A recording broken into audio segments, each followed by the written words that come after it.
অদ্ভুত আতিথেয়তা, ঈশ্বরচন্দ্র বিদ্যাসাগর। এটি মূল গ্রন্থ হল আখ্যান মঞ্জুরি, লেখক ঈশ্বরচন্দ্র বিদ্যাসাগর। একদা আরব জাতির সহিত মুরদিগের সংগ্রাম হইয়াছিল। আরব সেনা বহুদূর পর্যন্ত এক মুর সেনাপতির অনুসরণ করে। তিনি অশ্বারোহণে ছিলেন, প্রাণভয়ে দ্রুতবেগে পলায়ন করিতে লাগিলেন। আরবেরা তাহার অনুসরণে বিরত হইলে তিনি স্বপক্ষীয় শিবিরের উদ্দেশ্যে গমন করিতে লাগিলেন, কিন্তু তাহার দিগ্ভ্রম জন্মাইয়াছিল। এজন্য দিক নির্ণয় করিতে না পারিয়া তিনি বিপক্ষের শিবির সন্নিবেশ স্থানে উপস্থিত হইলেন। সে সময় তিনি এরূপ ক্লান্ত হইয়াছিলেন যে আর কোনো ক্রমেই অশ্বপৃষ্ঠে গমন করিতে পারেন না। কিয়ৎক্ষণ পরে তিনি এক আরব সেনাপতির পটমণ্ডপ দ্বারে উপস্থিত হইয়া আশ্রয় প্রার্থনা করিলেন। আতিথেয়তা বিষয়ে পৃথিবীতে কোনো জাতি আরব দিগের তুল্য নহে। কেহ অতিথিভাবে আরব দিগের আলয়ে উপস্থিত হইলে তাহারা সাধ্যানুসারে তাহার পরিচর্যা করেন। সে ব্যক্তির শত্রু হইলেও অনুমাত্র অনাদর, বিদ্বেষ প্রদর্শন বা বিপক্ষতাচরণ করেন না। আরব সেনাপতি তৎক্ষণাৎ প্রার্থিত আশ্রয় প্রদান করিলেন এবং তাহাকে নিতান্ত ক্লান্ত ও ক্ষুৎ পিপাসায় একান্ত অভিভূত দেখিয়া আহারাদির উদ্যোগ করিয়া দিলেন। মুর সেনাপতি ক্ষুণ্ণবৃত্তি, পিপাসা, শান্তি ও ক্লান্তি পরিহার করিয়া উপবিষ্ট হইলে বন্ধুভাবে উভয় সেনাপতির কথোপকথন চহিতে লাগিল। তাহারা পরস্পর স্বীয় ও স্বীয় পূর্বপুরুষ দিগের সাহস, পরাক্রম, সংগ্রাম কৌশল প্রভৃতির পরিচয় প্রদান করিতে লাগিলেন। এই সময় সহসা আরব সেনাপতির মুখ বিবর্ণ হইয়া গেল। তিনি তৎক্ষণাৎ গাত্রোত্থান ও তথা হইতে প্রস্থান করিলেন এবং কিঞ্চিৎ পরেই মোর সেনাপতিকে বলিয়া পাঠাইলেন, আমার অতিশয় অসুখ বোধ হইয়াছে, এজন্য আমি উপস্থিত থাকিয়া আপনকার পরিচর্যা করিতে পারিলাম না। আহার সামগ্রী ও শয্যা প্রস্তুত হইয়াছে, আপনি আহার করিয়া আপনকার পরিচর্যা করিতে আপনকার শয়ন করুন। আর আমি দেখিলাম আপনকার অশ্ব যেরূপ ক্লান্ত ও হতবীর্য হইয়াছে, তাহাতে আপনি কোনো ক্রমেই নিরুদ্বেগে ও নিরুপদ্রবে স্বীয় শিবিরে পৌঁছতে পারিবেন না। অতি প্রত্যুষে এক দ্রুতগামী তেজস্বী অশ্ব সজ্জিত হইয়া পটমণ্ডপের দ্বারদেশে দণ্ডায়মান থাকিবে। আমিও সেই সময়ে আপনকার সহিত সাক্ষাৎ করিব এবং যাহাতে আপনি সত্বর প্রস্থান করিতে পারেন তদ্বিষয়ে যথোপযুক্ত আনুকূল্য করিব।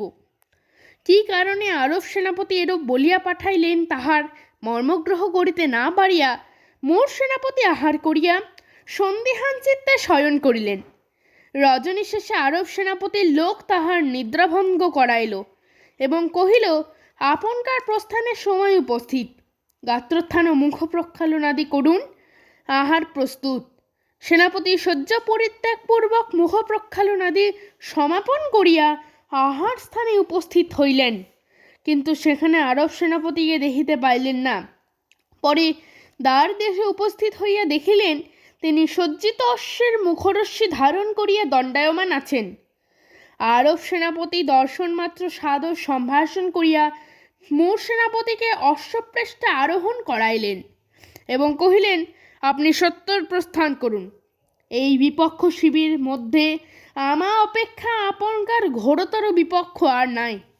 গত রজনীতে যৎকালে আমরা উভয়ে এক আসনে আসীন হইয়া অশেষবিধ কথোপকথন করিতেছিলাম, আপনি স্বীয় ও স্বীয় পূর্বপুরুষ দিগের বৃত্তান্ত বর্ণন করিতে করিতে আমার পিতার প্রাণহন্তার নির্দেশ করিয়াছিলেন। আমি শ্রবণমাত্র বৈরসাধন বাসনার বশবর্তী হইয়া বারংবার এই শপথ প্রতিজ্ঞা নির্দেশ করিয়াছি, সূর্যোদয় হইলেই প্রাণপণে পিতৃহন্তার প্রাণ সাধনের প্রবৃত্ত হইব।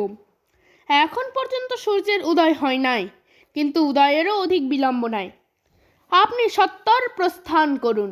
আমাদের জাতীয় ধর্ম এই, প্রাণায়ন্ত ও সর্বশান্ত হইলেও অতিথির অনিষ্ট চিন্তা করি না, কিন্তু আমার পটমণ্ডপে হইতে বহির্গত হইলেই আপনকার অতিথিভাব অপগত হইবে এবং সেই মুহূর্তে অবধি আপনি স্থির জানিবেন আমি আপনকার প্রাণ সংহারের নিমিত্ত প্রাণপণে যত্ন অশেষ প্রকারে চেষ্টা পাইব।